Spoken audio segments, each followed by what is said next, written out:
Thank you, Mike. Right now, disease detectives are trying to track down any more potential cases of tuberculosis here in San Antonio. So far, there's only been one case of that respiratory illness with ties to two local high schools. The case links Clark High School and Brandeis High School. Both are within the Northside Independent School District. Metro Health says the person who tested positive for TB is isolated, and a presentation was held for faculty and staff at both schools. The infection typically affects the lungs. Parents who have questions, we are told, should call the Metro Health TB Chest Clinic. Police in San Marcos are hoping to track down an armored Humvee taken from a U.S. Army Reserve Center. Police say it was taken sometime between November 22nd and November 28th. The vehicle is tan in color and has a gun turret on the roof. Now, there are no weapons or sensitive electronics inside that vehicle.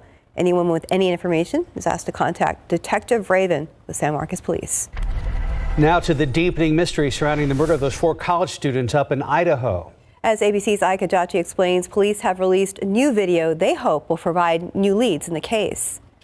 For the first time, detectives in Idaho are releasing body camera footage, hoping it can provide new leads in the case of those 4 murdered college students. Moscow 77. The videos show officers on patrol in Moscow, Idaho, in the early morning hours of November 13th, around the time investigators believe Zainer Kernodle, Ethan Chapin, Madison Mogan, and Kaylee Gonsalves were killed in a home near the University of Idaho. Taking out 21.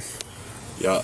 In one video, officers are seen issuing citations to 3 teens for underage drinking. An apartment complex across the street from the victim's home is visible, just steps away from the officers. Investigators say the people in the videos have been cleared, and the incidents have nothing to do with the murders. But they released the video hoping someone familiar with the area is able to spot something, anything out of place. It can be used from a historic standpoint. That information could potentially become relevant later in the investigation because you just never know. It comes as detectives announce they need help locating a white 2011 to 2013 Hyundai Elantra, like this one spotted near the murder scene. Investigators believe the driver or any possible passengers may have critical information to share regarding this case. That can mean a number of things. It could be that they have eliminated all the cars in the proximity of the victim house. This could be just an elimination.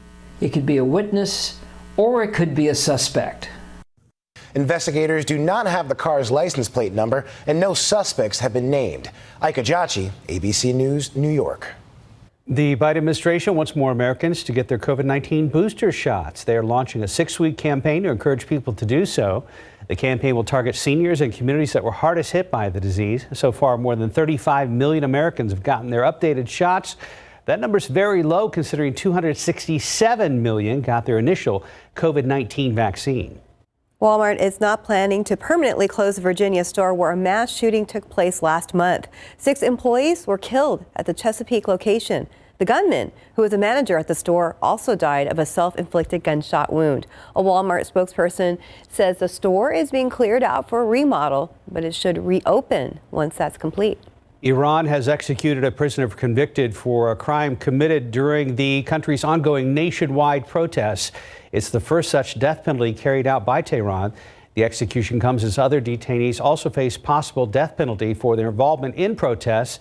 They began as an outcry against Iran's morality police and have expanded into one of the most serious challenges to Iran's theocracy since the 1979 Islamic Revolution in that country.